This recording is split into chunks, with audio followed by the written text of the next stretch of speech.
Hello and welcome to Season 2, Episode 2 of the Inches and Cubes podcast, your better way to play 40K. Today, as always, it's me, Point and Click Nick. It's me, Mr. Fist Paul Fowler. And Adam, the truest axe. Adam is also wearing donut socks.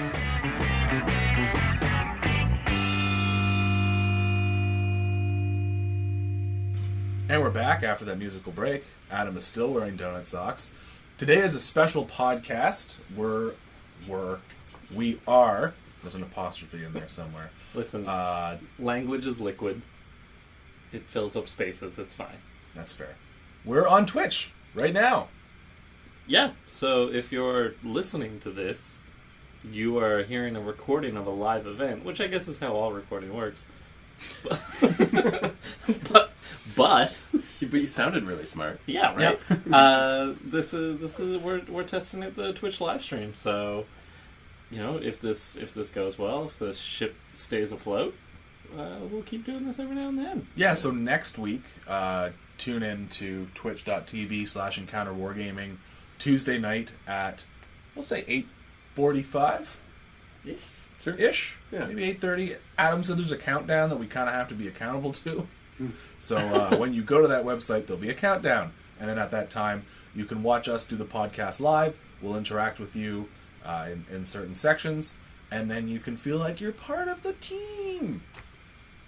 Yeah, just one of those added benefits that you can interact with us live, which will be kind of fun. It'll be fun for you. It'll be fun for us. Because we get to hear all your questions and feedback and what you're thinking. So that was a little bit of a disappointing bottle snap, but for you Twitch people out there, you can't see the logo. It's really cool. It's Zombie Apocalypse. It's from Indie Ale House. It was bottled December 2016. Ooh, fancy. Ooh. So we've got a year of age. It looks just like milk coming out. Yeah, Adam. December 2016. What a better time. Was it? Wasn't it? I don't think so. Wasn't that the time where you guys were like mashing up that Zone Mortalis table? Yep. Yeah. That's exactly the time it was. I need to build another Zone Mortalis table if that's the case. So today our main topic... Let me put that down. Oh, let me taste this first. Holy cats. It's that punch in the mouth. Ooh, I like that a lot. Ooh, boy. Oh, that's 10%. No. It's a good thing you shared it. That'll do it. Yeah. I'm driving. Well, gentlemen. Cheers. Oh, now we can cheers to, people. Watch me drink. It's true. Give me $10 and Paul will drink all of his at once. This is going to be bad for me. And my vices. Yes.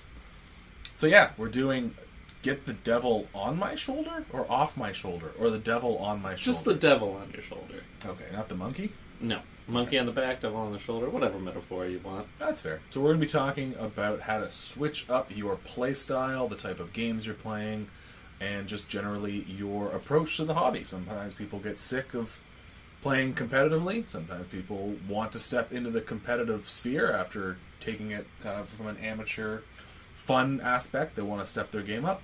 So we're going to be talking about this. Yeah. The gear shift that happens in between that. And I'm excited, right? Because it's easy to get stuck. It's easy to get stuck. Oh, yeah, and, for sure. And I think just us talking about it, we'll just put it on people's minds and be like, yeah, you know what? I am going to try something new. Oh, for sure. So hopefully it motivates you to do that. Yeah, and you get something fun there. So, as always, we're going to start with Hobby Desk. Who wants to go first? Who did the least amount? Well, today, I was just kind of complaining to Nick and Connor today that I have not had time to... You complain to us every day. Yeah, but this specific event of complaining was I just haven't had time to paint anything. So I booked out my entire Saturday afternoon. I'm just going to paint. That's all I'm doing. But then today I was working from home. I said, well, listen, I'm just reviewing content. It's playing on my laptop, so I kind of went through my bits box and got all the stuff clean, all the bits cleaned up, trimmed out and glued to bases, some of the legs and stuff, for some custodes. I'm going to assemble 3 with the shield and sword, and then 1 guy with a banner. Nice. That'll go well with our games played section. Yeah. So I think... And you're not jumping on the bandwagon. Because they were in the bits box. And you have some, like... Are they fully painted? Yeah. There's, Yeah, there's 5 and a shield captain and a dreadnought in, stages now. Yeah. Oh, did he come out of the freezer eventually? Yeah, he came out of the freezer. I was scared of him, like Joey Tribbiani is scared of things. But yeah, and then I just dug out a bunch of scouts that I'm going to convert up into veterans for our campaign in a day that we're planning. Awesome. Yeah, you're the assault company colors. Oh, you want the black? Yeah, Yeah. They're scouts. Yeah. With stealth, if they have bright yellow armor. So there's a It's high-tech It's yellow. high-tech yellow. That's fair. well, there's a scout conversion in the 3rd edition Space Marine Codex, I think, and he's got a lot of camo on him, and it is a Space Marine scout, and he's got camo on his face. So that's what I'm going to try and do. So I need I'm going to need 5 bear heads from the Space Marine line. Not bear, No, but like unhelmeted heads, because the other ones, the scout heads, just look like they have hydrocephalitis. Yeah. It's just big pumpkin-y faced dudes being like, for the Emperor. It's like, no, guys. You don't. want actual Space Marine. Yeah. So I'm going to probably poke around Adam's bits box here in a second when we're at break. Sure. So yeah, it was a lot of sorting bits and just cleaning up the pieces, because I felt like that was a little bit mindless. I have to pay attention to the stuff I'm doing at work. So I did that, and I was like, move the goalpost, it'll give me something to do on Saturday. Yeah, and they're going to be put to good use in the Horus Heresy thing, and you're going to be able to use them afterwards, so that's awesome. Yeah. Yeah, is that it? Mm-hmm. Sweet. So I am continuing to put work into the Falchion. I finished up the metallics and put a nice wash on the entire thing, and used it in a game, which I'll talk about in the games played section. And I talked about this on the last podcast. I received a giant box of orcs. A giant box of orcs. I showed these guys the Excel spreadsheet I made. I did a total inventory of everything in the box, and I'm not going to lie, there was about maybe 30 models left in the box, and I was like, I'm done. that was my favorite part. So Nick showed us a picture, and he's like, look at this giant pile that I'm proud of, and it's glorious, and it's boxes on top of boxes, and then models carefully placed all around in their battle poses. And then he flips the rest. Yeah. And this, I can't deal with it. Well, the ones that were in the box were broken, so they're missing arms, they're not on bases, they're legless or headless or all manner of disarray.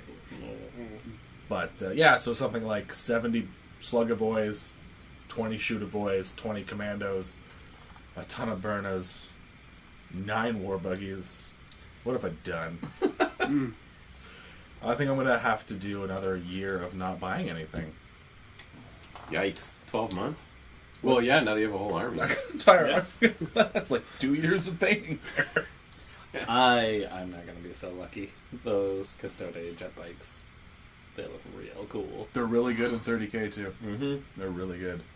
Why would I buy the 30K, like the resin ones, if they're put in a plastic kit? You would. They look similar, right? Yeah. They have lances. They have braps on the bottom. Yeah, that's fair. It's good enough for me. What kind of braps? Braps. Braps? Yeah, 3-barrel brap machines. Single brap or brap? Brap, just Brap. Yeah. Single. No, brap is multiple braps in one brap. What about you? Thank you for the brap education. Yeah. What's your hobby desk? Yeah, so no personal stuff this week, but I finished painting an Imperial Knights, fully magnetized, all the different bits. Didn't you do that already? No. Is that this guy? Yeah, that guy. Yeah, here, pick it up. Let's I thought you finished that months ago. No, this is another. This is another one. Oh, it just looks the same. Okay, that makes sense. Yeah, it's also like, I red, but swear- it's different shoulder pads, different knee pads. I swear you showed us this night already. For everybody up on Twitch. There he is. The light is so intense, super bright LED. Anyway. Yeah, I'm wondering if the... totes a thing. it's really bad for my complexion. The Yeah, LEDs. I wonder if your actual game lights might be good in the corner. We can experiment. Yeah, we'll experiment with some lighting. Yeah. Also, we didn't have a makeup person for this episode. Yeah, Emily was busy putting Blakely to bed. I just did mine Or at we could home. just get Blakely. Guys, just do it at home before you leave. Yeah. Look at this. This doesn't happen. You by ever tried accident. putting on eyeliner? It's not easy. I have. It's not easy. I've done it. Julie did it for me once. I looked really good. Man, that's like the few times that I've like done Halloween costumes where I got to put on like fishnets. These stems look amazing. Like I put on stockings, I was like, I see the point of these. You shave the legs first? No. It's just hair sticking through. Oh, it was gross. But Your calves look great. oh, they did. I was in a smart little A-line skirt. It's great. And very flattering for my huskier body type. Okay. That was your hobby progress? The Imperial Knight, and I looked. Oh, I base coated in a Belisarius Call and got him all washed up, and stared at my Space Marine Battlefleet Gothic fleet, wishing I had more time to paint it. Dude, that's like the easiest thing in the world to paint. I painted my fleet in an afternoon. Oh yeah, And you're you. I just need the afternoon. Oh. That's true. Yeah. So that's it. But it was fun. Painting Imperial Knights is just fun. Is it? Yeah. I want to do a Hawkshroud one, but I'm just so tired of painting yellow. What's a hawk? Oh, It's the yellow one. what's the yellow? The knight? Yeah. Yeah. But There's I- so many, Just like, come there's- over, bro. There's so many cool knights in the Horus Heresy books. Like they have like the full plate pictures. You know what I'm talking about? yeah. Like there's like every knight household in there. Like Chaz did one right out of I think book 6, like down to the markings on the shoulder pad, and it looks amazing. Yeah. He's getting good, that boy. He is. Do we want to drop into games played? Sure, let's do it. Okay, Paul has nothing. I'm done. So I'll go. So I played Custodes Army in Horus Heresy for the first time. The rules have been out for a while now. When did Book 7 come out? End of... 8 months? Yeah, that was a while A ago. year? Yeah, Tristan was still here. Kristen was still here. Don't know where that guy went off to. Who's Tristan? But yeah, so Chaz actually painted up these Custodes, and let me tell you, they look fantastic. Like the grav carrier, which when you see pictures of it by itself, you're like, oh, that's like the size of a rhino, and then you The realize Sisters Transport? no, he had that too. Oh, okay. But this is the Calidus grav carrier, and you're like, oh, that's like the size of a rhino, and it looks kind of cool. No, it's the size of a Spartan. Oh, Yeah, wow. that's huge. It's huge. I didn't notice. I didn't know until he posted pictures. Yeah. Also, the job he did on that. Like, there's just a couple of like subtle bits of weathering he did here and there that I was like, that's my boy. And the color choices are slick. Yeah. I just love that color combo. And then, so what Phil was running was he was running Custodes and Sisters. So we had the Hecatron, Hecka something guard, which are like the 3 wound, toughness 5. With shields, they're -1 to hit them. Yeah, that's If they have a weapon skill equal to or better than yours, they get +1 initiative in combat. yeah. Like fluff wise, they were the Emperor's like bodyguard, like the guys that walked around with him. Yes, yeah, no, they're powerful on the table. So he's using them. He was using Sisters of Silence, and that cool like Dune-esque ship with the doors that like. the mouth door. Yeah. Yeah. So that was fun. A Telemon Heavy Dreadnought, which makes the Leviathan look small. Ugh. So it's got that thing has 4 Strength 9 AP 1 las cannon shots, hitting on 2s with Exoshock. You remember what Exoshock is? No. Once you do a penetrating hit to something, on a 4-up, it does another penetrating hit. What? Wow. Yeah. And then he had a Dreadnought. What else did he have? That's about it. Oh, and the jet bikes. How were those? Tell me how they were. In 30K, they each have a 36-inch range D3 shot las cannon. And I didn't know that, so I was like, wait, these guys are like your best shooty unit? That's really actually it makes perfect sense though, because like other than like mid-range combat, like their Yeah. troops can't really do. Nope. Like you can outmaneuver them, so having your heavy shooting on the fastest thing in your army, It makes sense, yeah. it just fills so many gaps. But it was funny because he charged the jet bikes. So in the course of the game, I took my normal 30K list, but only took 2 Dreadclaws. I'm sorry, Paul. So one was full of a plasma support squad. He's angry. I can see him in the camera. And one had my Palatine blades and that whole dirty unit in there. And I also took the Falchion because Phil said build the dirtiest list you possibly can. So I built the dirtiest list I possibly could. I immobilized both his transports early on, so his dudes had to basically walk across the board.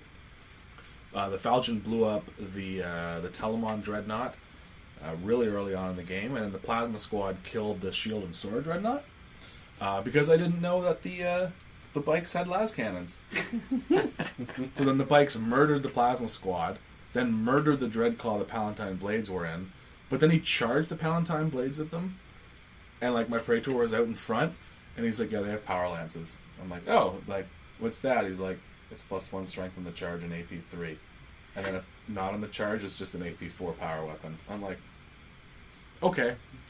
So he killed all of the Palatine Blades because it was AP 3. Mm-hmm. Then another squad of Custodes charged in. The Praetor killed all 3 bikers, tanked all the hits from the Custodes, and then ran them down in combat. I felt really good. Really good. Well done, sir. Yeah. And then the D template just nuked his Hecaton Guard special guy. So I have a 5-up rerollable invulnerable save. Dirty. And his HQ, the Custodes Shield Captain Tribune, has a 3-up rerollable invulnerable save. The Shield Tribune is like just shy of sort of Sigismund in like raw killing power. Oh yeah, no, it's Like, brutal. it's incredible. I was reading the rules. I was like, whoa. Yeah, I don't know why they allowed him to have a Cyber familiar. Cyber Familiar. It feels bad. I'm okay. It's 10 points. It's 10 points to give you a 3-up rollable invulnerable save. I'm all right It's with too the good. 4-up. Yeah. It's powerful. Because 4-up reroll is just slightly better than a 3-up save already, which Yeah. is still really good. Yeah, it's fantastic. Yeah.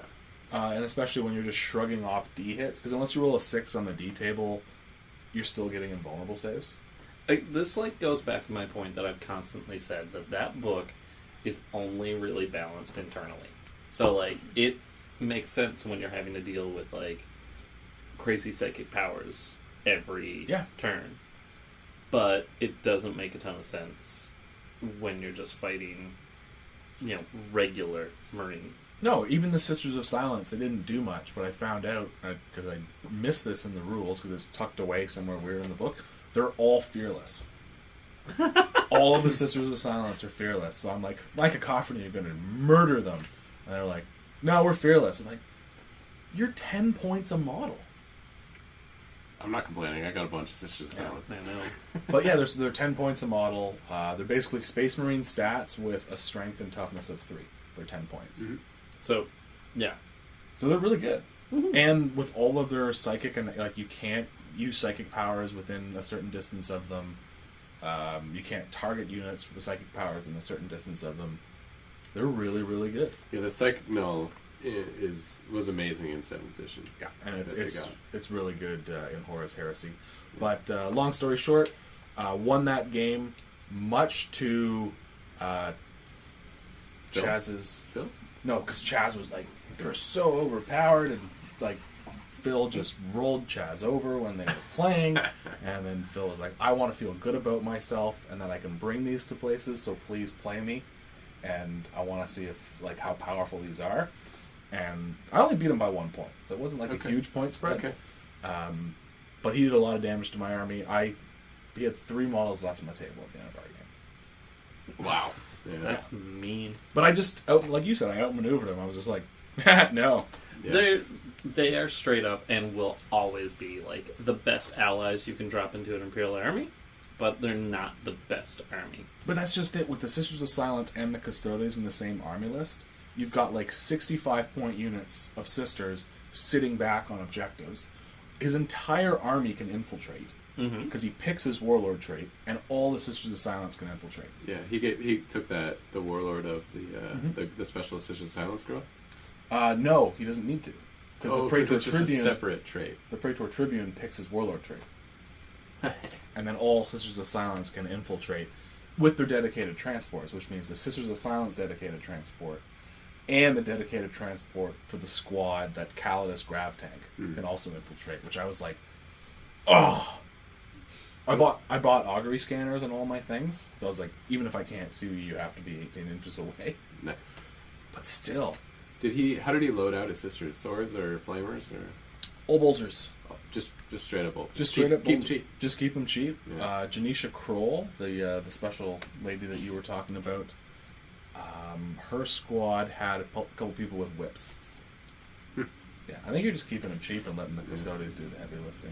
Because they can. Yeah, because like outfitting them expensively doesn't add to their effectiveness. The reason that you're taking them, No. like it doesn't make them shut down psychic powers better. Yeah. So And which I don't have any psychic powers, so he was just using them to camp objectives in our game. unfortunately, the swords are the coolest looking options. But essentially, that game came down to me immobilizing both his transports early on in the game.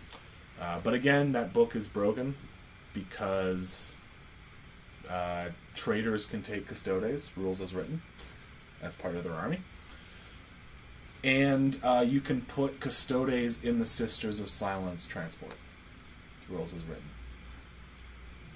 Really? Yeah. Because they're the same army. Sweet. Yeah. Yep. Which is really shouldn't, because that's an assault vehicle. Sweet. So it's Are their personal transports not? no. Okay. No, their Calidus tanks are not assault vehicles. Yeah, so it shouldn't. Like that's an easy fix. Like no power armor or Aegis armor can fit. All the sisters have power armor. No Just the Aegis Aegis armor. Yeah. Easy. Yep. And then I played 2 Battlefleet Gothic games against James and his Orc fleet.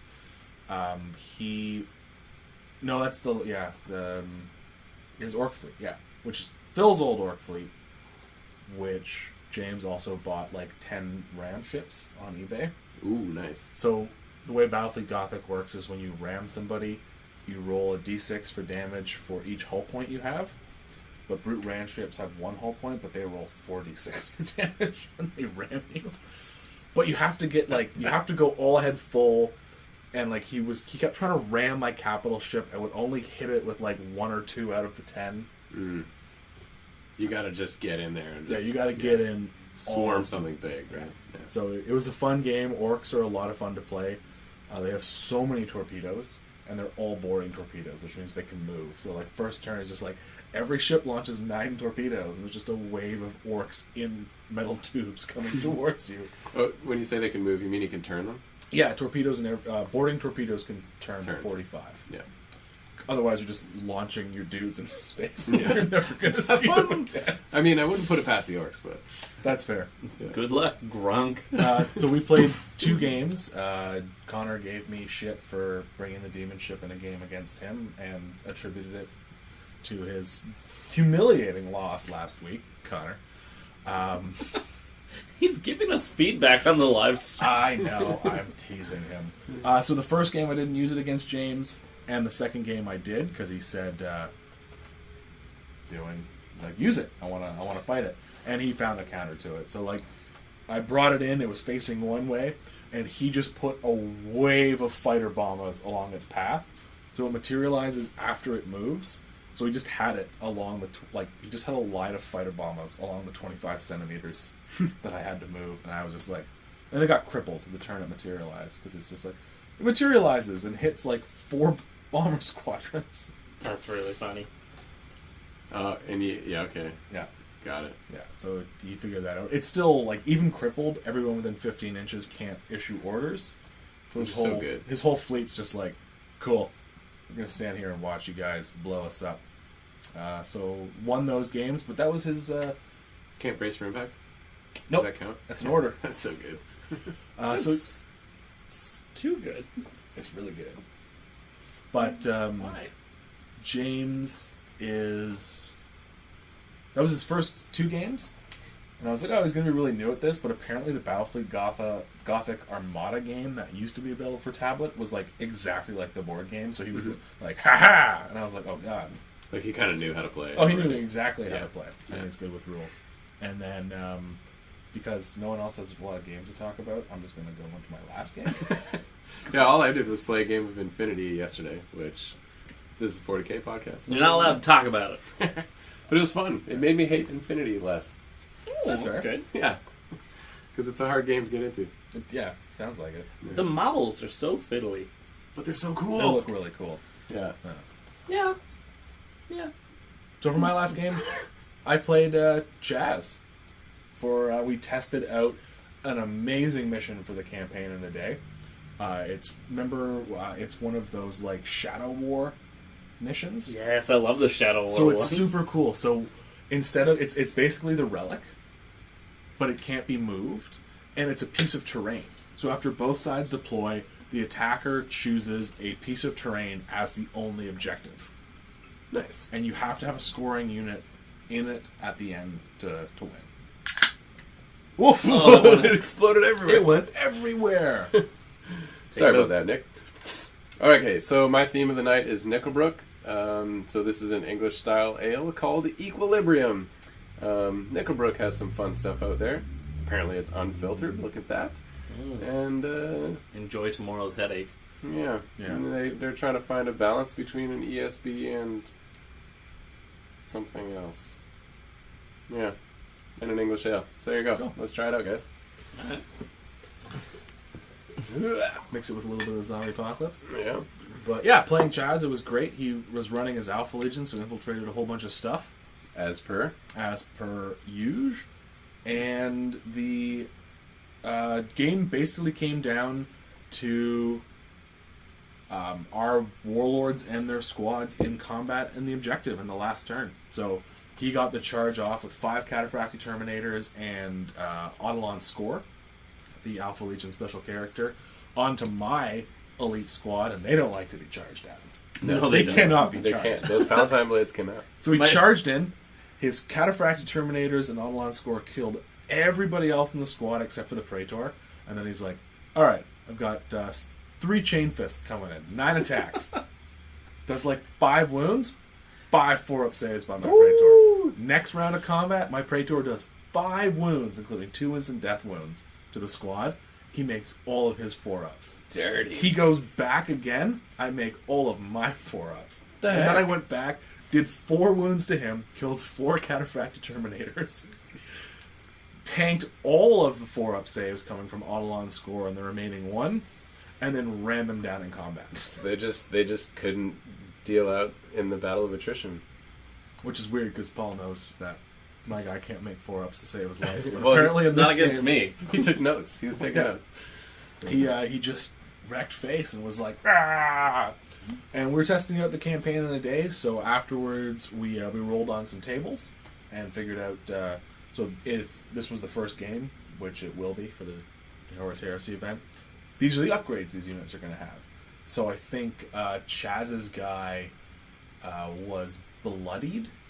No, he was dishonored or shaken, so he had to roll, him and his warlord and his squad in the next game in the campaign would have to roll 3d6 and discard the lowest for all morale, leadership, pinning, or fear tests. Yikes. Yeah. That's no good. So, but we're doing redemptions in that, right? Yes, so he'll have an opportunity to redeem himself in the game, and my warlord I think got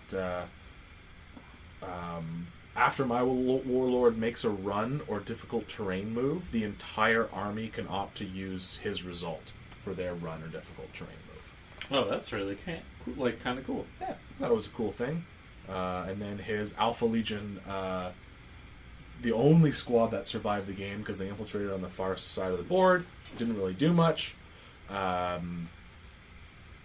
+1 ballistic skill, which even for a tactical squad, it's not bad. That's huge, actually. And my Cacophony got roll 3d6 for leadership and discard the highest, which again, kind of cool. So that's how the Horus Heresy campaign in the day event's going to work. Cool. I like those advancement tables. We played with them, and I just find them really, really characterful, and like it really helps tell the story. Oh, for sure. You know what'd be fun? What? Is if your advancement, you actually give it to somebody else, because you like complete some key objective or get some resource, and then you like give it to somebody else who's an ally of yours on your team. No, the As opposed to advancements is keeping it- supposed to be a skill that your I warlord get it. is learning. I get it. But for the future later, Yeah. like where you're like, whatever happens on this planet in this engagement is benefiting my ally for the next engagement. You know what I mean? Or like even do one where it's like we control a comm station, so like, you know, this one round we can all trade. Yeah, because if someone gets like beat really bad and they're, you know, maybe their warlord is a little bit debuffed, then your like allies can be like, okay, well, let's give him the advantages for the next round, right? So we can like lift him up a little bit. Yeah. Anyway, something cool to think about. Is that all for this section? I can get some beefy first section. Yeah, I talked a lot. That's all right. Okay. Yeah. You love to play games. I do. Mm-hmm. I'm playing John Tongue tomorrow. Nice. We have you on this podcast because true. you talk. Cool. So tell you what. So for everybody in podcast land, you won't be able to tell the difference what's going on. But if you decide to check us out live on Twitch in the future, at this point in time, we will be taking questions from people who are checking out the stream live. So feel free to do that so you can interact with us directly, ask us how the beers were, or, you know, we're just going to look at the chat for a little bit. Yeah, so Fix some issues that are currently going on. Yeah. there's no issues. What are you talking about? Yeah, we've done everything perfect. Cool. So sit back and listen to this great message from our sponsors.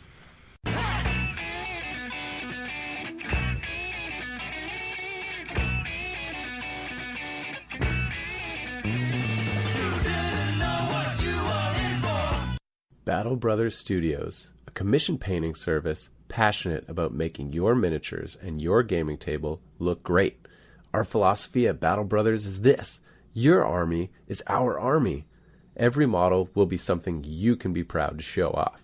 Send us a message on facebook.com/Battle Brothers Studios for a free quote and make that dream project come to life. We also have something special planned for the release of 8th edition of 40K. Right now, get 20% off if you commission us to paint an 8th edition starter set, or get a 10% off Army Bundle bonus for painting up your new 8th edition 40K Army. Inquire with us on Facebook for full details. G'day, how are you now? Tried to paint a mini the other day, realized my brushes were drier than a Saskatoon field in May. So I did what any reasonable man in his mid-30s would do, and I hopped over to thewarpainter.com to resupply. Thewarpainter.com is Canada's greatest hobby store for all things hard to find. Scale 75, Broken Toad, The Army Painter, and Valet Ho. All supporters of Encounter Wargaming get 10% off their first order with the code EWG10. They got you covered.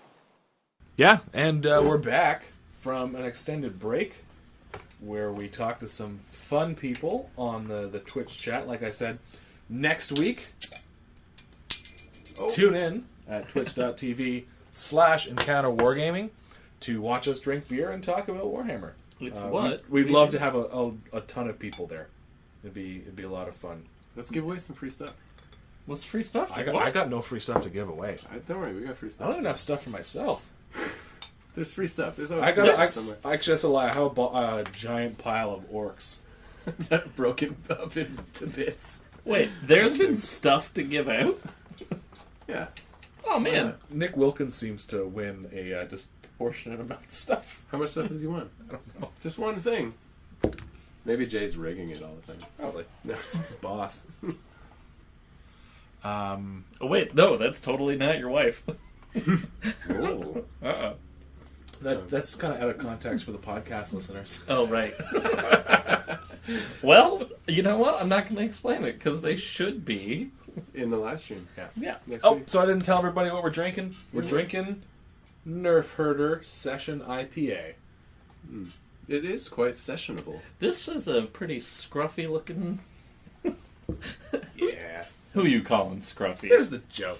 Alright, so here's the thing. Before we get into the main topic, who's Han, who's Chewie, and then I guess Leia is the other one? Or Luke. Luke? Mm. You're Chewie. Yeah, I'm Chewie. I don't know.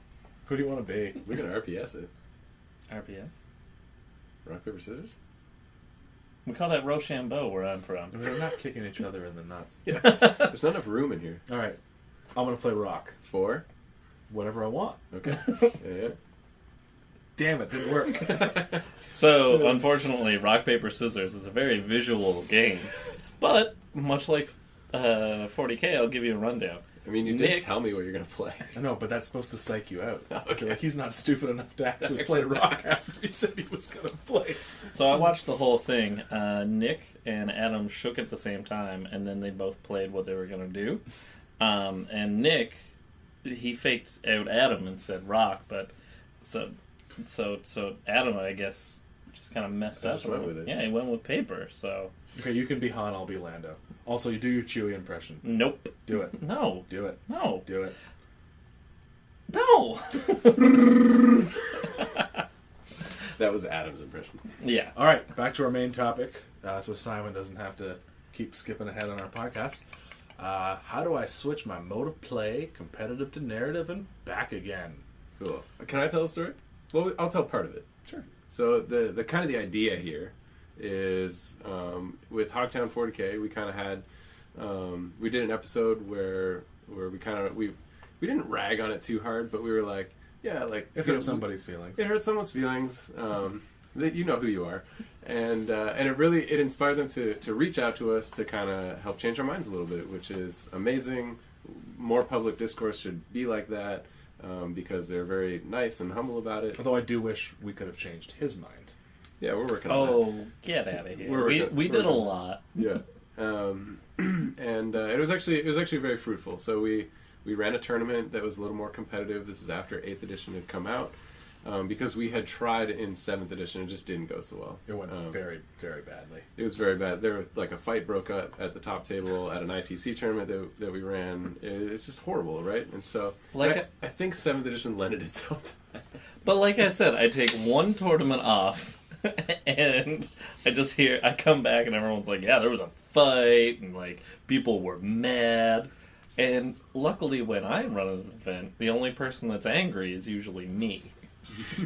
I take all that on. Well, that's your secret, Paul. Yeah. Yeah. I'm always angry. And so that only kind of further pushed us into this like we don't really want to ever be that type of gaming group where it's like purely competitive all the time. Like we're still not gonna be purely competitive all the time. Yeah. But we ran an 8th edition tournament where we were like, let's be competitive. Like let's we set our own composition rules for it so that armies couldn't get too ridiculous, like we've seen out there in the tournament scene. And with those limiting factors, we ran this tournament, and it was great fun. And I think we kind of changed some minds on being a little bit more competitive for our tournaments and games and stuff. Yeah, to be fair, it's also easy to be competitive with a group of players you know and love, Right, totally. right? Because Yeah. our that tournament especially, like, I think there maybe were 2 new people. Mm-hmm. Well, like... Also, this beer is really good. Yeah, that is delicious. But, like, look at it like this, and this is kind of jumping the gun, but I think we should talk about it first, is like, this is the value of a community. Like, you know, if it's people you know, you can play way harder with them. Because, like, look at it this way. We all have siblings. How much bad stuff did you do to your siblings or have done to you that if a stranger did it to you, you would be like, They would be in that's jail." crazy. But because it's your brother or your sister... I gotta disagree with that. Oh, yeah? Well, no, it's just socially acceptable to bring a stomp face list to pick up games against people you don't know. It's not socially acceptable to hit somebody with a golf club because they sprayed sunscreen all over you and then put their head through drywall. Will doesn't listen to this podcast. I'm not sorry for that. You sprayed me with sunscreen. The escalation in that story is upsetting.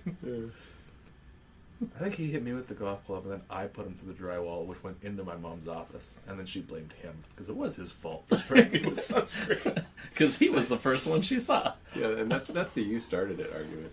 Well, or the he started. Yeah. He started it. Then he hit me with the golf club. Anyways, no, but I think, like, just, you know, building the community, having that there, being a part of it, showing up, it lets you get away with a lot of stuff. Yeah, it does, but within limits. Yeah, but also, like, you're having those conversations just by Oh, virtue of being in the community. Oh, 100%. I think it's knowing people, right? Yeah. Like you know against certain folks they're gonna, you know, they're either not as good at the game, and so, or they're they don't run hard lists, and so you know what you're going to walk into. Whereas somebody you don't know, you have to set the expectations beforehand in a big way, which you should still probably do with people you know. Like, hey, let's just have fun today. Let's take some stuff we've never tried before and just like hang out, or let's go balls to the wall like you and Phil. Yeah, right. Take the hardest list you can. Like, I want to see if you can crack this. Yeah. And I cracked it hard. Yeah. But that's probably more of an issue. Like, if you tend towards competitiveness, you have to be mindful of the other people. 100%. And I think, and I'm going to hit on a point that Paul and I hit on a lot on this podcast, and it's the reason why we love 30K and Horus Heresy, is because you can find that balance, right, of building an extremely fluffy, hard list, where as long as you're not taking 3 of the same thing, people aren't going to be, like, angry at you. Yeah. Right? Like, if you take 9 quad guns, people are going to tell you to get out. And I'm going to shake your hand. Because those models are a pain to put together. Yeah, they are. Yeah. But yeah, like, even your list, like, you take Phalanx Warders, which are not competitive. I take Palatine Blades, and they're not competitive. Oh, They're fun to Phalanx play. Warders are the worst, like, specialist troop in the entire game. That's not a lie. Yeah. They are bad. But I still love them because they're firemen. Like, Yeah, so that's just one way that's why Heresy always calls to me, and still does, is because it strikes that balance between a narrative and competitive, and the same sort of thing. But how do we switch? Yeah, let's talk strategy. So we've kind of told the story of a narrative bent group of people moving towards the competitive side. And so have in mind, if you're the competitive player, of also going the other way, and we're going to give some tools to add to your tool belt of how to be aware of that and to how to move that direction. So it just stuff came up the top of our head, you know, as we've been playing games for a long time. yeah, like... Get Battlescribe. Yeah, get Battlescribe. Battlescribe's a huge one because you'll mess around with lists So- way quicker. Compulsively. So okay, so that's more the tool is just write different lists. Is that what you're saying? Yeah, and understand them. Understand other lists as well. And read a lot. When you're reading a 40K codex, you're getting a lot of fluff info, but you're also reading about the other armies that are out there. So that's an important thing, because being competitive is important, but if you don't know what the other team is bringing to the field... Every moment's a gotcha moment. Yeah, you could bring Gilliman, 6 Razorbacks, and a whole bunch of Hellblasters, and if you haven't read the other codexes, you're like, what? So how does that work for moving the other way? Let's say you're a competitive type person and you want to move towards narrative. Does that strategy work the other way around? No. Or is that an important strategy? No, I think it may... No, I think it does, because you can write a list and look at it and be like, why would this list exist? Why does this fighting force exist? Like, Yes. why is Oh, yeah. Gilliman Yep. fighting alongside Creed, fighting alongside... Call. Yeah, Call, Yeah. and allied in Tau? Like, why is that happening? Yeah. And, like, if you can make a compelling reason for that to happen, especially with Matt Ward giving us, like, Blood Angels, Necron buddy buddies. Yeah. So, like, you know, there are no rules. All things are permitted. Yeah, because we're in a made-up science fiction universe, right? Yes. Yeah, so, like, No, the point is... slow your roll a little bit. Yeah, so here's the question. Is there a point where, like, we can say, like, you come up with your competitive list and you kind of forge your narrative however you want. Is there a point where it's, like, forcing it? Where it's like... Well, there was a joke with 7th edition.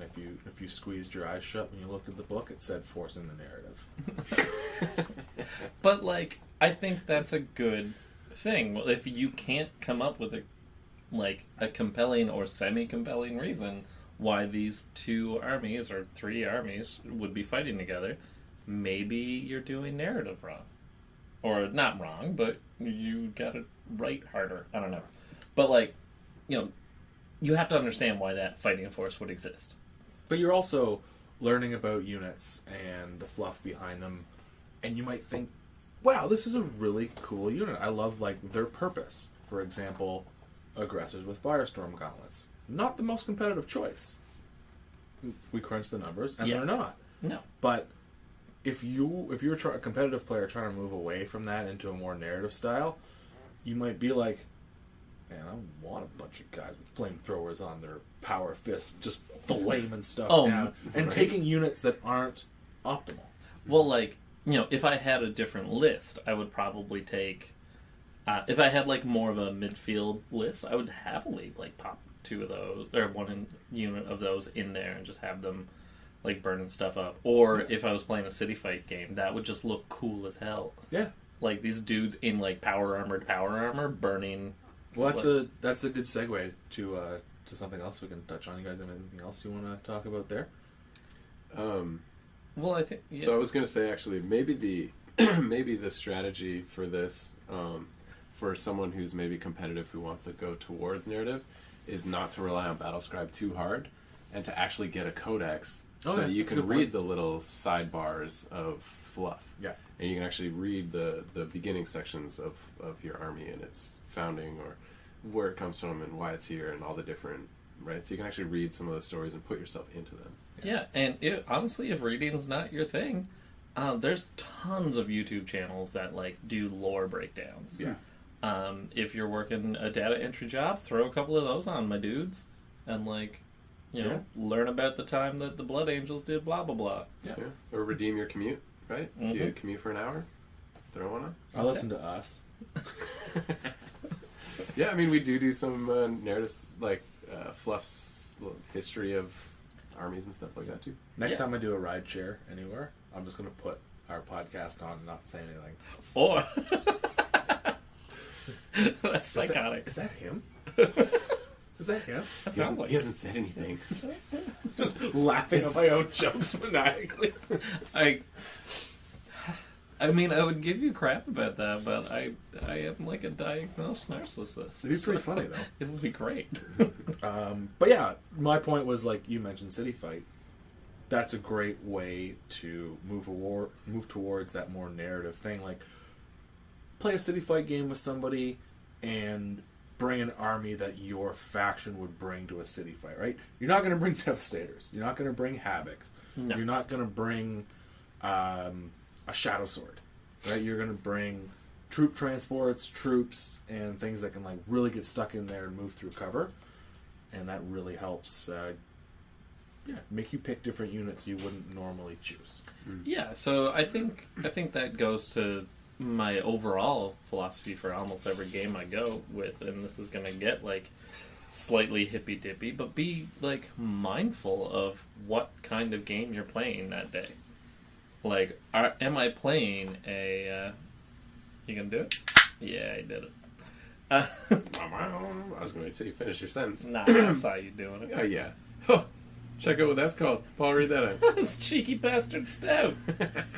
It's a curly mustache. It's man. only 4.5%, though. Yeah, I mean, generally stouts are light beers. Like Guinness is a light beer. Not 10%. Oh, yeah, that one. Yeah. No, that's like the Henderson Beast. Is that a stout? No, that was an amber. Amber? Yeah. Oof, buddy. Imperial Amber Ale, Yeah. aged in bourbon barrels. I had a barley That wine. screams in. I had a barley wine when I was down in Florida, and I was like, "Oh, this is really good." Oh my god, it's 13%. Yeah, barley wine is basically like, oh, they managed to bottle kicks to the ribs. Yep. Cool. So here we go. So this is also Nickelbrook. As I like to do themes of the night, depending on what it is. So, yeah, our stout is a little bit cheeky. A twist on a classic British stout. So here we go. Let's. What do you guys think? Great coffee notes. Coffee. All right. Yeah. A little bit of Oh, it's really cocoa in it's there. really smooth. Yeah. Like it's not a punch in the mouth like the last one. No, it's got some like earthiness. Yeah, I like that. Like It's also sessionable. mm-hmm. Yeah. Kind of like mushroomy. Earthy. Yeah. But This winter's been a real dark beer kick for me. yeah. So when you say mushrooms, are we talking like portobellos? Yep. Yeah. Do they like grow on trees or grow on the ground? Grow on the ground. They grow in poop. This is a family podcast, Nicholas. No, it's not. We're on Twitch. Nothing's family on Twitch. No, that's not your wife. It seemed like it was his wife. But yeah, like, be mindful. Like, ask yourself, why am I taking 2 hours to play this game? What am I trying to achieve? Is it telling the story, or is it sitting down and, like, trying to beat the tar out of somebody? Yeah. And I think that's a good question to ask in everything that you do. For sure. So we touched on this before in the podcast. I'm really lucky with my unit choices, that the unit choices that I like and have bought and have painted and have made have turned out to be more competitive than a lot of others. This is a new line for season 2. I think we have is these things just happen to you. Yeah, They you know they do. they do. Right, like I did not, like, I bought the Noise Marines and the Cacophony before 8th edition and before the 3rd Company Elite Rite of War came out for Horus Heresy. I bought the Javelins before they got the price reduction. I bought the Dread Claws before they got all their special rules, because I was like, these are cool. You just wait. You just wait till we get the fireworks factory. It's gonna be Imperial Fist Day all over. And then I bought the Fire Raptor without even looking at its rules. I was like, it's $90 on eBay. I mean, none That of looks us really cool. None of us can complain about the Fire Raptor now. We're all We all have strapped. one. Because of me. Yeah. Hey, listen, a good idea is a good idea. I know. Yeah, it hurt Chaz's feelings. He's like, because it came in our game against Chaz, it blew up the Leviathan with one right autocannon because it only had 2 hull points left. It blew up a Contemptor with the other one, and then it blew up his Marigal with the front gun. He's like, you just killed 3 dreadnoughts. I'm like, I sure did. I felt really good. I just had to say that again. Yeah. I mean, at this point, don't you just expect it to just kill everything? No, because there's some times where, like, one last cannon will just blow it out of the sky. Fair enough. Gets the lucky 6. Yeah. All right. I mean, the greatest thing that ever happened was the Typhon blowing it up. Yes. I dropped into hover mode. And Oh, I dropped into hover mode and he fired from across the board. And I'm like, Nice. Jink. And he's like, North ignore Star. gunner. Yeah, Dunk. good. You deserve it. It was. Yeah. It might have been the happiest moment of my entire, like, 30K career. It was really funny, too. It was like, no. I lost that game not so bad. No, I think I won that one. Yeah, because you trapped my Falchion between 2 squads of Terminators, so it couldn't move. Yeah, I'm bad. Cool. So let's bring this back in here to our main topic. Our next strategy is schedule time to play in an intentional way. Excuse me, in an intentional way towards your opposite. Right. So that could be a competitive league, mm-hmm. a narrative event, Mm-hmm. or a competitive to narrative tournament. Yeah. And it may be because I think there's this level of where you just kind of don't know the difference between a narrative event or a competitive tournament. You're just like, oh, like there's 40K happening that day. Yes. For $10, I'll just show up. There can be that level of like I just don't know what this event is about. Mm-hmm. But you should know. Like we should aim to push a little bit deeper into like what's the purpose of that. Well, I think we've named it well, because like the Horus Heresy thing that is coming up is a campaign in a day. Mm-hmm. It's not a tournament, right? Yeah. You can go to a Horus Heresy tournament and you're going to see 9 quad guns with phosphex shells. No one wants that. Yeah. No. Yeah, because the word tournament naturally leans itself towards Well, there's a competitive winner. style. Which is what I think Astronomicon has its main issue with, because they're like, we're the tournament for people who hate tournaments. You're not a tournament. You don't want to be a tournament. You're an event, Yeah. right? And like when you say you're a tournament, you get the people who are unable to make that transition from competitive to narrative gaming, who throw a wrench in the helicopter blades of everybody else who's trying to have fun. Well, so probably what they're expecting is they're expecting a tournament that they're used to, right? They're And- not. They see the word tournament and they say, I'm justified in this. Right. I'm gonna win it. Yeah. Yeah. And so maybe that kind of stuff is helpful to like name your event properly. Yeah, and brand it properly. Yeah. Definitely. And no knock to Astronomicon, obviously. Like No, I they like- do a great event, right? Oh, their event is fantastic. I just When- think their branding needs to be a little bit more on point. Yeah. Have they No, announced? They have No? not announced it. I'm going to email Christian directly and be like, dude, I need my fix. I've got 20, 30 people just from Hogtown who are coming to your event. rearing to go, just champing at the bit. And if they cancel it, man, we should take up that mail. It's once a year? Good. 2 weekends? I was talking to someone just the other day about how we should do larger events. Yeah. And we could make money off of it too. Because they charge $100 a person. And they pay for their airfare. We're already here! Yeah. War games are gonna pay my rent again. One day. I paid rent with commission money once. I'm talking about myself. Oh. One day. Yeah. We're taking baby steps. Yeah. Um, But yeah, and then a competitive tournament. And I think, back to your point about playing competitive in 7th, the label beside the tournament, the ITC Hogtown tournament, that's what caused the issue. The last tournament we had, the 8th edition one, was an ITC event. We didn't put ITC in the event name. None of those problems. yeah. There's definitely a correlation there. Yeah, I've been listening to and watching a bunch of their stuff, and their system is set up to be a competitive thing globally, which is it's actually great what they're doing for the hobby. It's a really cool system. Totally, they're you can see where you rank up globally, which like every single video game already has that of all time, right? Yeah. So it's a great way. It's also a great way to track stats. Like, to just get, like, market information on what's going on with people.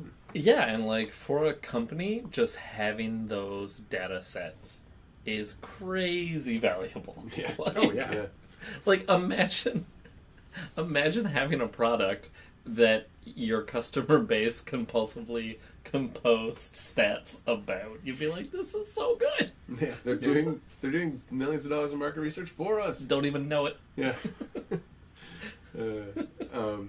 But yes, then obviously it does cause this problem where when you're doing something on such a big scale like that, you're trying to balance a meta that is just out of control. It's right? also unbalanceable. Totally. Right? You just felt like waving. Well, I'm reading the thing. Yeah.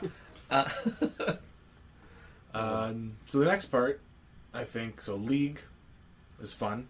Events are fun. Tournaments are fun. Campaigns. There you go. I think campaigns are where it comes into, for me, like the idea of mindfulness, because you got to get right with losing in a campaign. Yeah. Because you're telling a story, and like, there are times when like the good guys got to lose, and most of us view ourselves as the good guys when we're playing. Or somebody designs a campaign to be really, really awesome and thematic, and then somebody whines about it incessantly until the last game, where then they're like, oh, wait, this was balanced all along. Yeah, well, you can't get up in my face when I'm saying, this is the thing I learned from that. I know. I'm big bully. Just teasing you. You're drunk. I hope not. Drive me home. I've had 3 little beers. I know, itty bitty ones. So the story there is that we filmed a campaign. Was it 5 games? 4 games? 4 games long? Anyway, it doesn't matter. Where Nick and Paul played each other. We told a story over the 4 or 5 game series, and characters gained new stats and abilities as time went on. A story was made where two generals met each other in battle multiple times and frustrated the heck out of each other, and so on and so on. The battle progressed. The story was written, and we learned about how to do campaigns. Well, I figured it out. Already. Well, because I made it so that if the attacker kept winning games, the last mission would be heavily balanced in favor of the defender. But with all the bonuses the attacker had built up over the course of their games, it would have been still balanced towards the defender, but still fun. But Paul was like, that seems too powerful. That's your voice. That seems too strong. I don't like that. This isn't fair. You got really angry in one game, too. In one game, yeah. No, well, honestly, I think I said on the podcast, like, watching myself play that game, I was like, oh, you can't be like that anymore. And it was just dice rolls, too. I know. So now, like, when I play games, I don't get as salty, because I now know what that looks like, and it is unflattering. So our next campaign will be a lot of fun. I'm looking forward to it. Cameras are good for character development. Man, are they ever. Yep. Since we started the live stream, I've been sitting up way more straight. I've had to hunch over. Otherwise... Though your posture has nothing to do with your character. It informs it. It's a power pose. Those don't work. What? Yeah, that was like a psychology study done with like 20 psychology students in a university, and when they sent it out to actual real academic research, it didn't work. No. I mean, well, The power poses. there goes one thing that made me feel good. Thanks, Nick. I'm sorry that I like to critique academic studies. So that was a great little tangent. Okay, so we talked about just being intentional about playing at different kinds of events or leagues or tournaments or whatever it is. So just try and play the opposite one. Whatever you're aiming to move into, just try a specifically designed event or whatever it is. Yeah, or just design your own event. Tell your buddy, Sure. I want to play a campaign. Over the course of the next 3 months, we're going to play 4 games. Yeah, or your gaming group or whatever. Yeah. And you know what? That's provided that you have like a big group and like events to go to. If you don't, Let's skip ahead to that point. Mm-hmm. yeah. So point number, we kind of added one at the beginning, so Yeah. 2 on there, but point 3 for everybody else. They can't see that. I was leaving it open for somebody else. Be intentional about who you hang out with. No, that's way down there. Yeah, that's the one we're talking about. We've already No, done all the No, rest. we're talking about Write a campaign and let's build to the story. Yeah. I thought we were talking about gaming groups. No. Yeah, okay. No. I thought we talked about We just talked about writing a campaign This is a travesty. and let's build into the story. Okay. Well, there you go. There's our point number 3. Is there Point anything number else you 4? want to add to that? Yeah. No. That's good. No, we didn't. You're great. You're right. We told a story about it. It was awesome. We just didn't say explicitly that was a point. Fair enough. We kind of tacked it on to.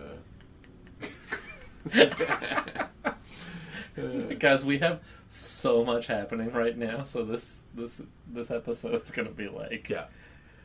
not a mess. It's fun. Yeah, just They're fun. always fun. Yeah. Exactly. But, I mean, nobody actually sits there and writes notes, but I'm trying to make it clear. You know? Yeah. Cool. but yeah, so do you want to skip But ahead? even before be intentional, you skip that other Yeah. one. That's why I said we're skipping ahead. We Oh, can go back. Don't skip ahead. All right, fine. Holy cats! I gave you such a nice segue. What you have to like? I We set just that up. blundered it. I did such good work. Into being intentional who you hang out with. No, Yes. but that does no. If you don't have that, what you do is you play skirmish games With or people you don't have to play with. Well, obviously, like the a priori condition is that you have someone to play with. Paul's really angry right now. I'm not angry. But yeah, play a skirmish game or another miniature game that maybe isn't so competitive. Right. Like And- Mm. a cooperative one. Remember the time we sat down and we all played that assassin game? Yeah, Execution Force. That was fun. It was fun, Yeah. wasn't it? So there's like skirmish games. I'm thinking about something like Shadow War. If you're a 40K guy, since it's a 40K podcast, it's meant to tell a story over time as your group is evolving and growing and whatever. Same thing with Necromunda. It's super fun. It's in the same wheelhouse, right? It's the same universe, sci-fi, last guns, bolters, whatever. Cool models. You're still building and painting them, but now you're fighting with a gang in an underhive, and you get to name all your people. You're collecting resources, growing your gang, same thing. Or if you're playing a completely different miniature game, something like Frostgrave, where I don't know what that is. no, It's got a cool storyline. Look it up. Or I'll look it up someday and talk about it on the podcast for a Okay. fun time. yeah, a game like Malifaux, I actually find it's a really good competitive game actually, while still being very narrative driven and storytelling focused. But yeah, just try another game, and it doesn't have to be really intense, because it can be something like 10 or 12 models you build and paint. Get a $20 rulebook and just go for it. Or even a board game. Go play Pandemic. Sure. Right? Yeah. That's a great cooperative game. Or that, you know what game I really want to play and I'm bummed out that I didn't because I was playing Connor and Paul at Mario Party? You played a card game with Julie and her friends at Seascape. It was like It wasn't Saboteur? Oh, Saboteur is really fun. Yeah, just Yeah. like a fun little card game and like get into that sense of, you're there to have fun and get caught up in the fun and not beating people. On another tangent, you guys never talk about this, but have either of you guys ever played Dungeons and Dragons or any role-playing games? I haven't. Me neither. Have you? I've done it a bit here and there. Did you like it? Yeah. Yeah. It's fun. It's your imagination. Yeah. I'm worried about it. I wish I could find I'm it. worried about it. Nick G is trying to recruit me into it. Oh yeah, Dude, And, you'll do fine. yeah, I'll survive. It's just I have to just try it to really have an opinion. Yeah. Yeah. But I'm hesitant to like jump into that because I know that if I'm not fully there's a couple things are gonna happen. You'll I'm do- either just gonna be like silly about it. yeah. I um, punch him in the nose. No, you're supposed to negotiate with the Elven King. I punch him in the nose and shoot him in the chest. because it's not real, and there's no stakes, right? Like if the story goes totally bad and Except for your friends. and Sauron wins, like what do I care? Yeah. Well, like the thing that I would and do always have a problem with is the idea of table talk.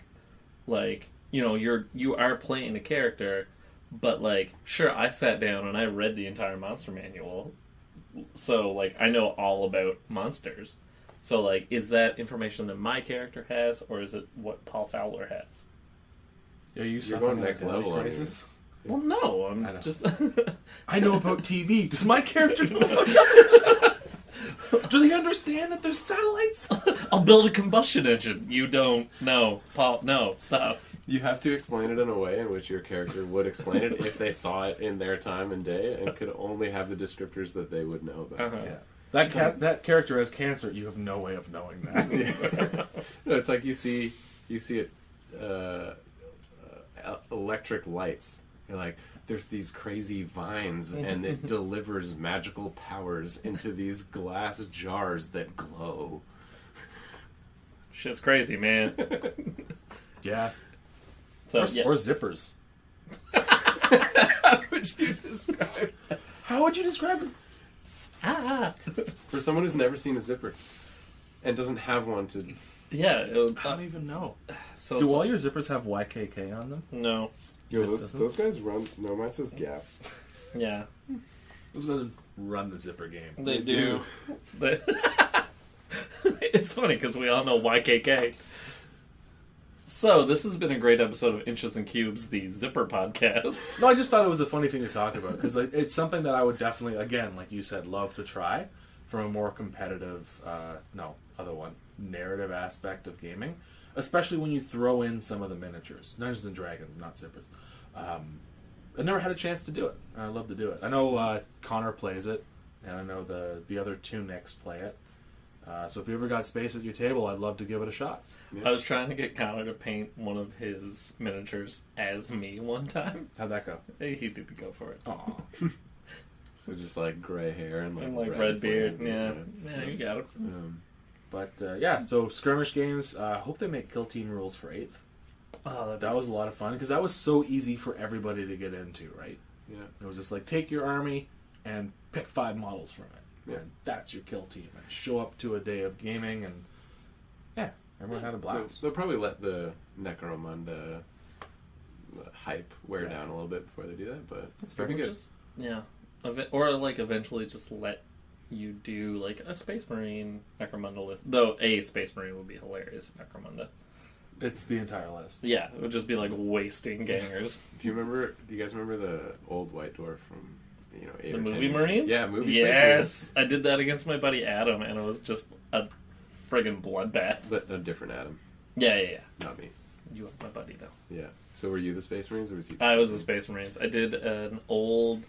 It was a project where I made a bunch of true scale Death Guard, pre-heresy Death Guard, and it was just like nuking orcs all day long. Although because each dude had the stats of kind of like what a Dreadnought has now. Yeah, And they're all strength 6, toughness 6, 6 wounds. Like, Oh. yeah, it was amazing. Yeah, that'll do it. like Bolter was AP3, like Yeah. 5 shots, just like. Yeah. So our last point, which I wanted to talk about, but then I got vetoed, is be intentional about who you hang out with. Yeah. So if you want to move towards competitive play, go find some people who like that and just hang out with them. And then same thing the other way around. Yeah. If you're a competitive player and you don't know who to play some narrative games with, Well, hey, should we just do a shameless plug? Hogtown 40K is a great place. We're obnoxious about being bad at 40K. We're so obnoxious. Those guys. Yeah. But yeah, no, we've got a lot of stuff coming up. We've got the doubles tournament, which I think is just the best because it really hits the center point of being a tournament, but being good actually weighs you down. Yeah. So we totally overhauled the pricing structure for that, right? Like added way more prizes. No, but we need to. Mm-hmm. I gotta talk to Mike and I gotta talk to our sponsors about that. Yep. Kind of wargaming. What prizes do you have? I don't know. That'll be fun. Yeah, that's top shop talk. Yeah, so we'll get other stuff going on, but yeah, we'll have to overhaul the prizing structure. So actually, here, this is an interesting point for competitive folks to move towards rewarding other types of play at their events. Oh yeah. Putting in prizes for other things, because you can. I think it was Warzone Atlanta.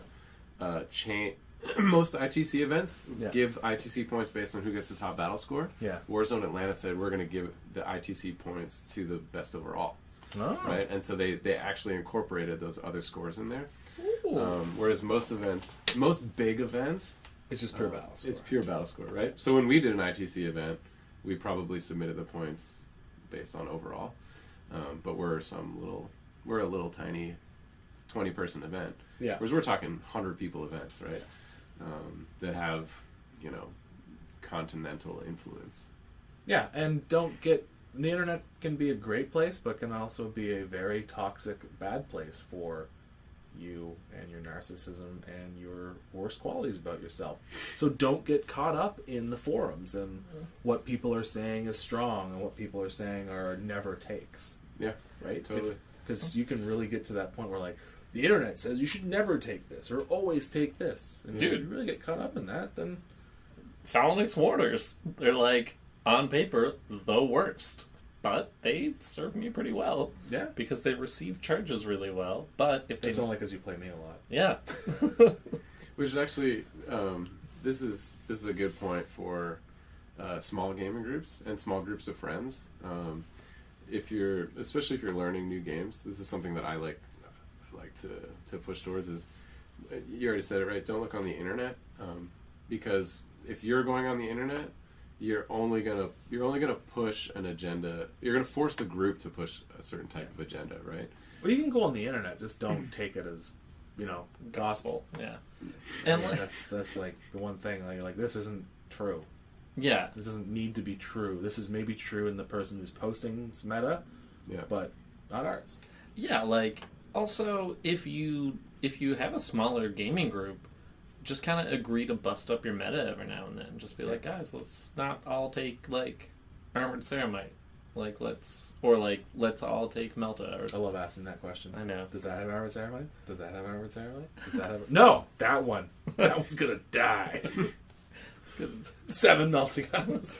Dunk! That was Paul making a Dreadclaw noise in motion. Yeah. So to wrap up our point, be intentional about who you hang out with. What are some other ways people can do that? Anything? Recommendations? We'll go to a different sort of event. Yeah. Join our Facebook group. Join our group chats. Yeah. We've got about a bajillion of them. Yeah. I mean, there's plenty of people out there, right? It's actually easier now than it was 10 years ago to meet 100%. meet people. Man, Yeah. I talk to people all around the world about 40K.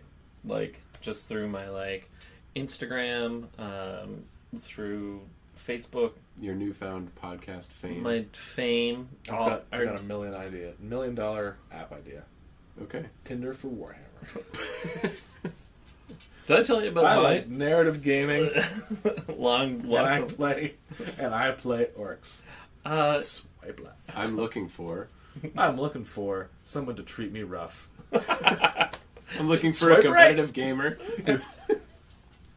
Looking for something outside the box. I told you my idea that was Tinder for leftovers, right? Yeah. You just take a picture, you stick it on the app, and you're swiping through, and it's like food you don't want to eat, and you take it so someone comes by and just eats your food. That's a great idea. Yeah, right? Less wasted food. Or I refuse to pay unpainted models. Yeah. It's just pictures of armies. And then one picture of a dude with his thumb up. I mean, Cool. it'll work. As we've been chatting and as we've been throwing things out in the air, any other ideas come to mind about switching either from competitive to narrative or from narrative to competitive? Strategies, ideas? Stories? Yeah, I think one of the biggest things is something that we learned about ourselves, and that is don't judge the other group. Yeah, totally. It's like they're good people. There's assholes in both. Yeah. There's assholes everywhere. Yeah. There's three types of people in the world. Not gonna make that joke. Okay. What are the three types of people? Dicks, pussies, and assholes. No, stop it right now. I think I But have to no, bleep all there's of it. bad people in every group. Not bad people, just people who make things difficult for others, and it's something that as adults that we have to deal with in a mature way. But don't disparage other people for enjoying the hobby that they want, the way they want to enjoy it. Mm-hmm. Yeah, like you should be able to shift gears Yes. between this stuff. Mm-hmm. It's good for you. Also, if you don't want to, don't. That's cool too, man. Yeah. Yeah, and just for emphasis' sake, like something Simon says, and it's a good point. Like being a narrative player should never be an excuse for not being able to like keep up with strategy and tactics, and like it should never be an excuse for being like bad at the game. But if you lean towards narrative because it's less competitive, That's totally and you know okay. you're just bad, like that. That's okay. Yeah, there's right? some people who aren't good at the game. Yeah, Yeah. And that's totally fine. Yeah. But to be said, he should come play some narrative and less competitive games with us. like Simon. You shouldn't take off February during one of our most fun events. Yeah.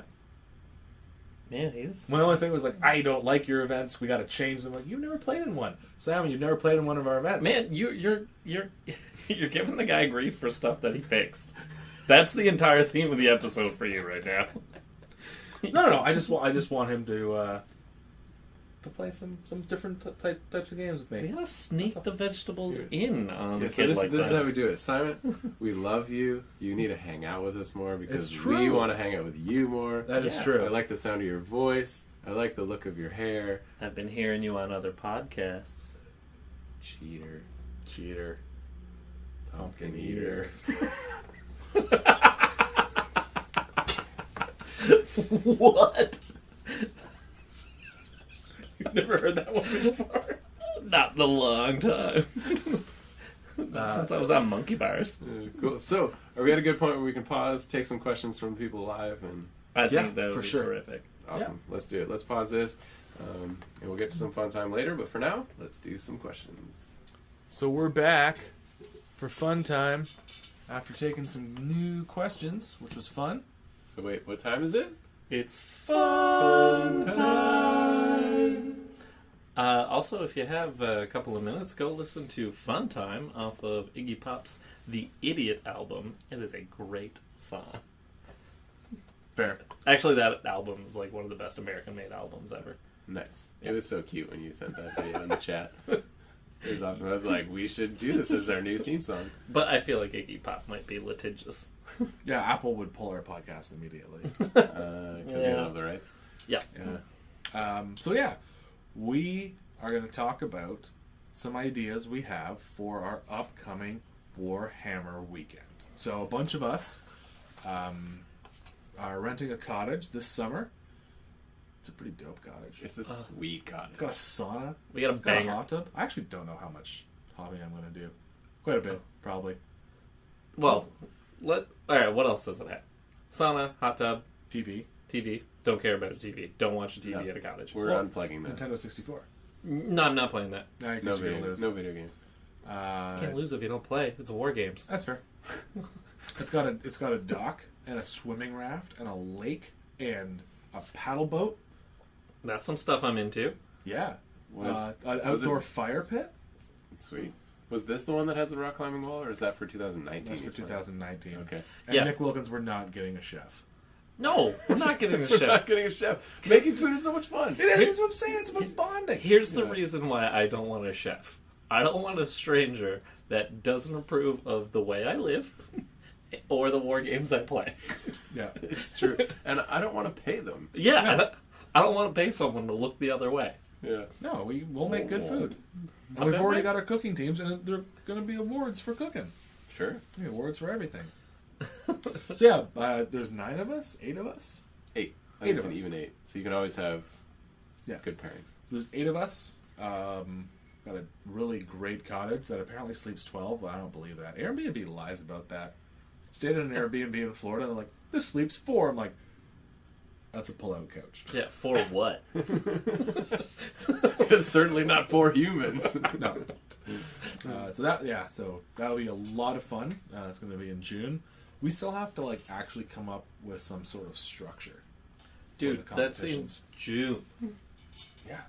And also, like, me at a cottage is going to be playing games in the morning and then not being fit to look at. Yeah, and I'm going to be right That's when there you- with you, but we need to somehow turn that into a game where how many beers can Paul drink before he'll run naked into the lake? 2? And then while he's still wet, flip through his codex while playing a game. Yeah. Yep. Things are going to get broken. No, we'll bring lots of super glue. I would love Should we bring lots of super glue? No. We should High bring... five! Oh, shit. Ah, nuts. You think our hands would stick together after one high five with super glue on our hands? If you get me a large amount of the release agent, I will try it. And goggles. That could, that, Yeah. Goggles. got it. I got a game then. We don't have to do No! we don't have to do this with super glue. I'm not playing. We don't have to do this with super glue. But we can do it with super glue. Doubles game. Just saying, if you want Doubles to, we can do game it. where you and your partner's hand have to be taped or glued together for the entire doubles game. Alright, if we're doing that, it's 500 points per... See, how fun would this be? I'll do it. I'll do it. I'm Well, in. now there's 3 of us. But... Here, pull the thing out of the tape measure. Okay, now lean it over the desk. All right, here's 1, 2, No, Nick, spit the dice. 3, 4, 5 dice, and roll. Yeah, that could be fun. That'd be super fun with a small amount of points. Yeah, 3-armed Warhammer. 2. Wait, yeah. I mean, it couldn't really use The middle arm is the one there. Time turns. Well, there's... Speed turns. So there's a game that I've learned about recently that I absolutely love called boxing chess, where you box for a round, and then you play a round of chess, and then you box again. And if you can find a way to do that 40k themed... I got it. Just a free slap every time you destroy a unit. No, those things that, The soccer bops. yeah, Yeah, soccer bopums or whatever. or those like the ones that are on the pole. Oh, the American Gladiator. Yeah, so we do that on the swimming raft, and then run inside of the Warhammer. We're gonna Whoever gets knocked off first. gets first turn. Sure. Or No, whoever knocks the other person off Picks gets first. Yeah, Yeah. there you go. Or something. Some benefit for that turn, like I get +1 BS on any unit I want. We're gonna find Paul behind the house crying. tears of pain. But think about the morning swims for hangovers. You You're know, slightly hungover, you're just gonna wait out in the lake and just lie there. It's a non-motorized lake, so the lake doesn't have an engine. Good. Means it ain't going nowhere. So it'll be quiet. so and yeah. peaceful. So the entire idea is we're getting 20-some nerds together. 9. 9 Eight. nerds. 8. Eight. We're getting 8 Seven. nerds together. 6, 8. 5, 8. 4, 5. 3, 8. 1, 2, 3. 8. 0. So nobody's going. No, we're getting 9, 8 nerds together. We're going to a cottage. We're going to enjoy ourselves the way that Ontario cottage country is meant to be enjoyed, while also playing Warhammer. Have you guys looked at this place on the map? No, It's in the middle of nowhere. they're all in the middle of nowhere. No. This one is in the middle of nowhere. Although it took us 7 minutes to describe, like to get to that summary sentence. Yeah. Wait, so what's the middle of nowhere, though? Like off of a tiny road on a tinier dirt road. Dude, that's fine. That's where I Like I live. looked at it on Google Maps, I could see that cottage and like nothing else. So it's gonna be awesome. Yeah. I really hope one of us doesn't die. I'm going on record. Nobody's gonna die. We're responsible adults. Yep. As long as we all stick to beer, we'll be fine. I mean, you say that now. But yeah, so we're gonna do cooking. We'll do some cooking teams, and they'll be responsible for each thing. And this is just a fun way to get out with a close group of friends and do some hobbying. Yeah. No one's going to bring a super competitive list. I know there's an Apocalypse game that Already Nick in the Wilkins- schedule? Yeah, so you got to paint up that Mastodon. Let's do it. There's a really good chance that I'm going to dress up like Sly Marbo and run around the trees. That's fine. Okay. We never see Paul again. R.I.P. Paul. He just steals stuff from everybody else who comes to that cottage and runs it. Someone took our pool noodles. It's just like building a. I mean, what would you do with He's a like pool building noodle? an A-frame out of Building a woman out of pool noodles. You are my wife now. Make a Tinder profile for her. Oh, I matched. So yeah, we're gonna come up with some mini games to play and just have an all around great weekend, as long as global warming doesn't destroy us first, I mean, we got about 7 or 8 months before that happens. or missiles from North Korea, Well, or fake missiles from North Korea. They just explode in the sky and rain down stuffed animals. Have Is you- that what a did- fake missile would be like? no, did you hear that news story? No. So all of Hawaii got a text on their phone. Everyone in Hawaii got a text on their phone saying, "Incoming ballistic missile, 38 minutes. This is not a drill." And, like, it was the phones, it was that. TV. Like the landlines got it. Yeah, The like TV television. went on the test pattern, and they didn't tell anybody for like half an hour after that got texted. It was out. just like a technical mistake. Like human error. Did Like that. some dude was goofing around like while trying to set it up or something. We're Yeah. watching porn. I don't know. Yeah. Oh shit! The boss is here. X, X, X, X. Oh, that wasn't the X! But there were stories of like a dad lowering his children into a sewer because people thought they were gonna die. Because it says in the message, this is not a drill. Man, people read into text. Well, like, it's the official one. Like, I know. it's like, this is the government. Hawaii, RIP, I guess. Like, That's so crazy. Yeah. yeah. Oh, that's horrible. So hopefully that doesn't ruin our weekend. That's what I meant by fake missile. Okay. Because even a fake missile, I mean, there's still a lot of fuel and a lot of metal in it. Even if it's not tipped with a warhead. Yeah, it's gonna throw some dirt. Especially if in it's aimed at our cottage. there. And it should be. The, Like, this the was... main question is, why should it be? We're just... It's a lot of concentrated bad people. And Adam. This was like always my point when someone was like, a Tomahawk missile is $21 million. It's like, dude, you drop $21 million worth of washers on something, you'll kill it. Yeah. Yep. That's so creative. I'm really glad that space weapons are banned. It's probably for the best. You ever heard of the kinetic energy penetrator things? No. They just drop telephone. It's like a test weapon. Telephone pole-sized rods of tungsten from orbit, That'll do and it. it like hits with the force of a nuclear weapon. That's so cool, though. They don't even need like. It doesn't need anything. You're just like boop, fired out of a space Just, station, just gravity just and does just all the gravity work. just hammers it into the ground. Yeah. You know, little ones too Dude, for this- tanks. This is just a bad idea. Why don't Warhammer have this? Why isn't there no like? That'd I be guess Tau has it, amazing. yeah. Did, The whole board's gone. yeah. RIP board. Yeah. So cottage weekend. It'll be fun. That's our fun time. And well, and the way that it ties in is it's a great way to get out of your element, Yes. right? We're gonna be playing on a deck Right? if it's not too windy. Right? There's also a deck that is not a deck. That's like boarded in. What's that called? Like a veranda. Ooh. Like with like netting. Okay. That'd be cool. Like a solarium. Yeah. Let's go with that. All right, guys. Solarium. It's gonna be a lot of fun. Wasn't that fun? We gotta get a real fun time going next time. Yeah.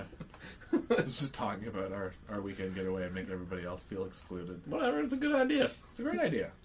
They play Warhammer. They have money for cottage like time if they all pool it like we did. That's true. Yeah, and we still gotta buy food too. Mm-hmm. Costco trip. You have a Costco membership, right? Mhm. So we're gonna go with Adam one day and buy lunch there too. Yeah. Hot $1 dogs. hot dogs. Yes, and their pizza. It's like $5. That's $4. really good. It is good, but Also, it's, their French fries. it's no $1 hot dog. That's right. Mm-hmm. I'm a value man. Should we make the road trip to Quebec to buy that 90 can case of beer? Is it a good deal? It's like $60. It's That's not a- worth it. Oh. Yeah, no, like train tickets to Montreal, the money that I'll spend in Montreal. We're gonna bring back 90 cans of beer on the train. Yeah, Okay. We could just brew a whole bunch of beer and get everybody sick for the weekend. I don't want to do that. It wouldn't get you sick. Mine would. Yeah, it would. No, I've done it before. I will quality control this. Did you drink 8 of them? I've probably made about 20 batches. But did you drink 8 of them in one sitting? No. Yeah.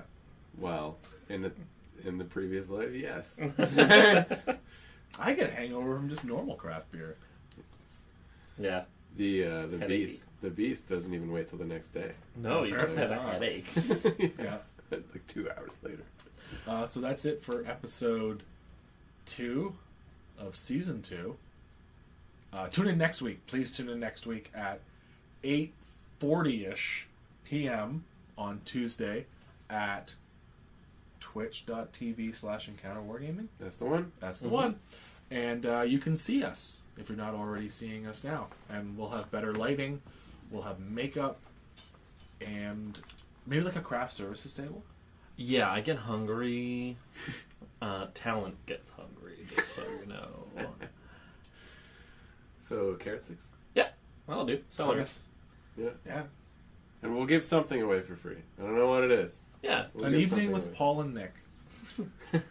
You pay for our dinner. It will wow you with this level of conversation. Oh, I can bring a popcorn maker. Yeah. I'm not giving it away, but I'll make popcorn for us. That'll be Next the week? Yeah, that's Yeah. a really good thing to eat while we're on air. As it's Pop, pop, making. pop, pop, pop, pop, pop. I got flavor shakers for it. Oh well. Catch you next week.